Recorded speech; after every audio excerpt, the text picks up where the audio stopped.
අද අපි බලමු TVS King 2026 Deluxe Plus model එක ගැන. මේක 2026 අවුරුද්දේ TVS සමාගමෙන් ගහපු අලුත්ම 3 wheel එක. ඉතින් මේක ගොඩක් ලස්සන හා නවීන පෙනුමකින් වගේම නවීන තාක්ෂණය එකතු කරලා හදපු 3 wheel එකක්. මේකේ විශේෂම දේ තමයි මේක ඉස්සරහා හයිඩ්‍රොලික් සස්පෙන්ෂන් එකත් එක්කම කම්පැටිබල් එකක් දෙන සකට් සෝපර් එකක් එක ඇවිල්ලා තියෙන්නේ.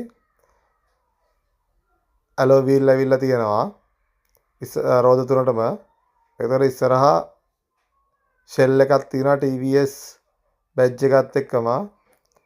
හෙඩ්ලයිට් දෙකක් ආරි ප්‍රීමියම් ලුක් එකකට කරලා තියෙනවා ප්ලාස්ටික් කවුලින් එකත් එක්කම. ටිකක් ඒක නම් පරණ 3 wheel එකත් එක්ක ගත්තම සමානයි.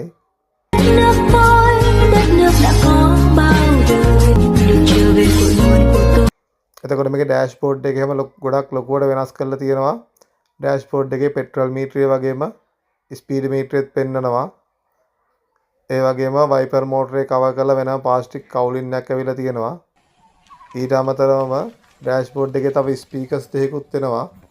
පොඩි රේඩියෝ සෙටප් එකකුත් එක්කම. අර චෝක් එක ඇවිල්ලා තියෙනවා. ඉස්සරහා කැබි එකක් කැබි හෝල් එකක් තියෙනවා. මේ තියෙන්නේ පෙට්‍රල් මීටර එක.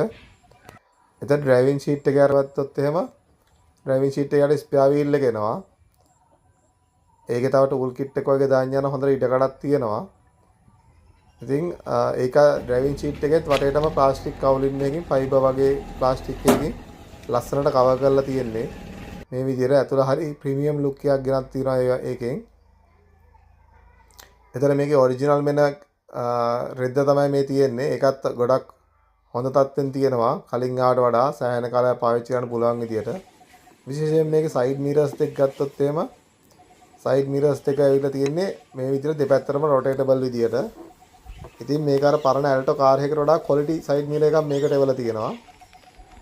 මේකේ පිටිපස්සේ පැසෙන්ජර්ටත් දෙපැත්තෙම දොරවල් හම්බ වෙනවා. ඒතර පොඩි ළමයෙක්වත් එක්කගෙන නැති කිසිම බයක් නැතුව දොර වහගලා එක්කගෙන යන්න පුළුවන් විදිහට තමයි ඇවිල්ලා තියෙන්නේ. දොරෙත් අපෝස්ටින් එකක් ඇවිල්ලා ටිකක් ක්වොලිටි දොරක් තමයි එවලා තියෙන්නේ. පරණ 3 wheel එකේ සයිස්ම තමයි ඉඩකඩ නම් කකුල් දිග ඉස්සරහා ස්පේස් එකේම ගත්තාම වැට එහෙම ටිකක් වැඩි දියුණු කරපු තාක්ෂණයෙන් තමයි මැද වැට ඇවිල්ලා තියෙන්නේ. මේ තියෙන ඔක්කොම ඔරිජිනල්ම ආපු බඩුව අපි මොකද මොඩිෆයි කරපු 3 wheel එකක් නෙවෙයි මේක. එතන මේක පිටිපස්සේ ඉඳගත්තාම ඔය වගේ view එකක් තියෙන්නේ. ඩෑෂ්බෝඩ් එක.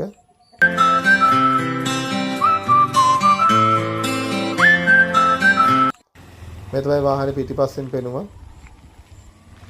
බපර් එක ටිකක් ගොඩක් හෙවි බපර් එකක් තියෙන්නේ. බපර් එක ටිකක් චැසියත් එක්කම සම්බන්ධ කරලා තියෙන්නේ. රෝද තුනේම ඇලෝ වීල් එක ඇවිල්ලා තියෙනවා. අර බ්‍රේක් ලයිට්, ටේල් ලයිට් ඒ ටිකත් ඒ විදිහට පරණ වාහනේ විදියම තමයි. අතන එන්ජින් එක ගත්තොත් එimhe එන්ජින් එක විශේෂයෙන් කියන්න ඕන මේක 199 එන්ජින් එකක් CC එන්ජින් එකක් තියෙන්නේ. එතන මේක හෝස් පවර් 9. මේකේ අනිත් දේ තමයි බැටරි එක තියෙන ෂීට් එකේ යට ඒ කියන්නේ පිටිපස්සේ ෂීට් එකේ පැසෙන්ජර් ෂීට් එකේ යට තියෙන බැටරි එක. ඒකත් හරි පහසුයි ඉතින් වාහනේ ඉඩකඩත් වැඩි කරන්න. ඒ වගේ සාමාන්‍යයෙන් ගත්තහම මේකේ පෙට්‍රල් 30 35 අතරේ වගේ වැඩ කරනවා. 4 දිනක් දාලත් හොඳ කිසි ගැටලුවක් නැතුව යන්න පුළුවන් වාහනයක් අලුතෙන් ආපු TVS එක. මොකද මේක ඉලෙක්ට්‍රික් ස්ටාර්ට් සිස්ටම් එකක් තියෙන්නේ. ස්ටාර්ටර් මෝටර් එක ඉලෙක්ට්‍රික් කරා වැඩ කරන්නේ. දෙපැත්තෙම මඩ කවර ඇවිල්ලා තියෙනවා එන්ජින් එකට වතුර වදින්න නැති වෙන්න. එතන එන්ජින් එකේ සේෆ්ටි ගැන ගොඩක් බලලා තියෙනවා.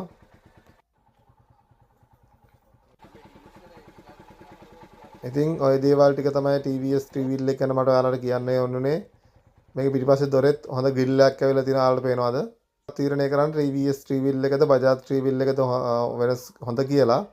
විශේෂයෙන් ගත්තා ඉතින් ලක්ෂ 4ක විතර Bajaj 3 wheel එකයි මේක ගත්තාම ලක්ෂ 4ක විතර ගානේ වෙනසක් තියෙනවා. ඒ ගානත් එක්ක ගත්තාම මේ 3 wheel එකත් හොඳ 3 wheel එකක්. ලංකාවේ ගොඩක් ස්පෙයා පාර්ට්ස් එකමත් දැන් තියෙනවා. ඕන තරම් හදා ගන්න පුළුවන්. මේන්ටේනන්ස් ලේසි. අනික යද්දිත් ගොඩක් සැප පහසුයි. අනික විශේෂම දේ තමයි මෙන්න මේ වගේ රිවර්ස් එක අතර තියෙන ඉඳ හරව ගන්න හරිම ලේසි. ඒ වගේ ටක් ගාලා හරව ගන්න පුළුවන් ඕන පොඩි ඊටක උනත්. ඒ වගේ වාසියකුත් තියෙනවා. කොහේ හරි පාක් කරද්දිත් හරිම ලේසියෙන් පාක් කරන්න පුළුවන්.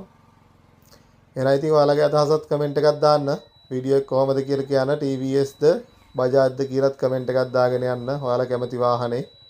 එහෙනම් ඉතින් හැමෝටම ජය වේවා.